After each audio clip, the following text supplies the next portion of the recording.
What if I told you that professional sports is one of the most heavily subsidized industries by the US government and also happens to be one of the most strategic industries for domestic politics in the United States?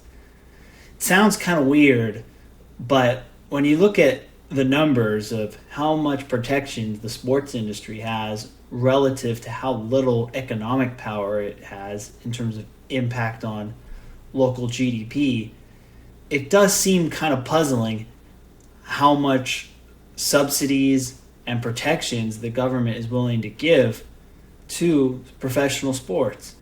Welcome to Analyzing Finance with Nick. This is going to be a two-part video series where I discuss the role of government subsidies in the economy of sports and how the economy of sportsball, for a lack of a better term, works. This first video, I'm going to explain the how. How does the U.S. government subsidize professional and collegiate sports?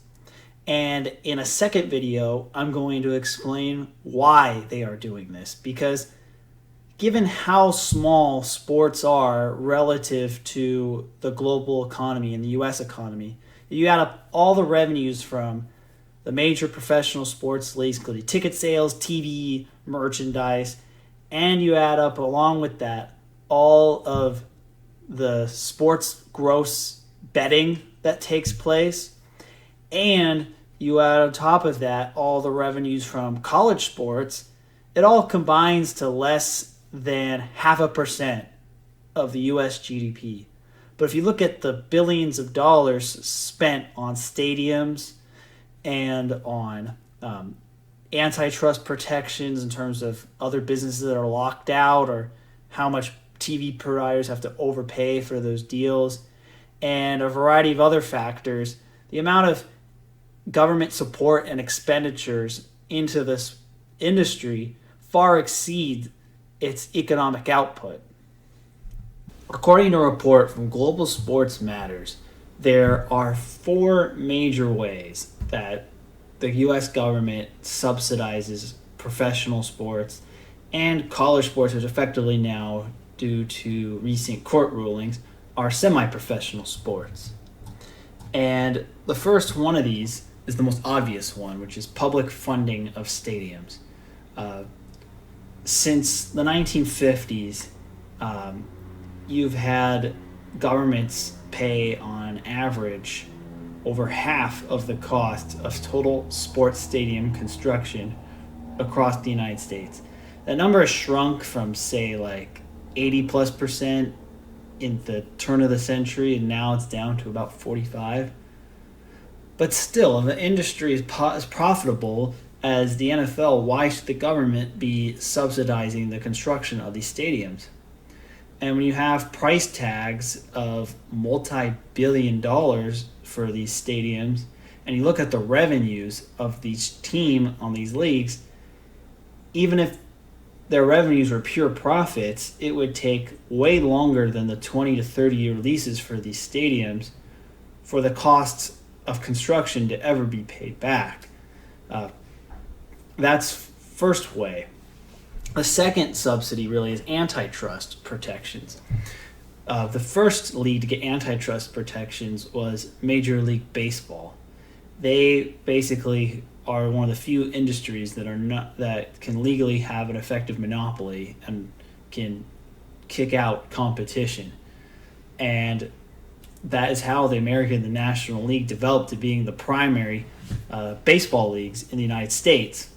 But it's not just baseball.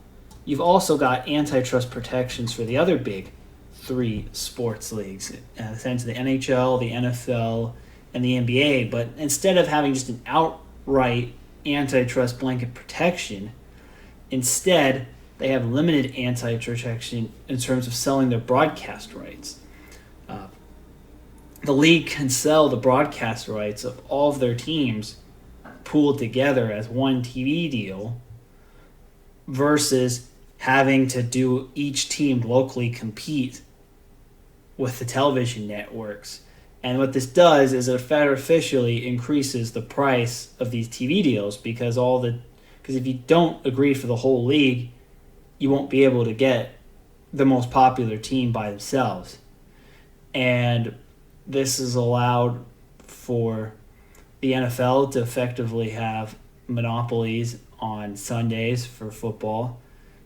This has allowed also just a lot more revenue to go into sports than it would have been otherwise.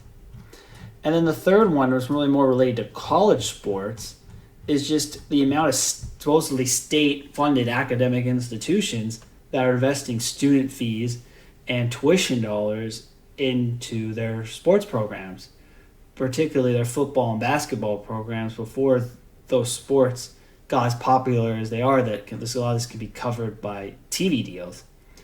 And for many of the smaller schools, their costs aren't covered by the TV deals. These are financed through taxpayer initiatives or through student fees or tuition revenue.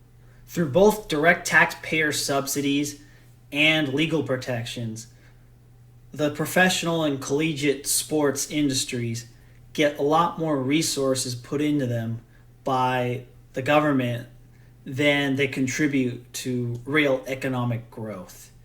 And the methods I mentioned in this video is how that is going about.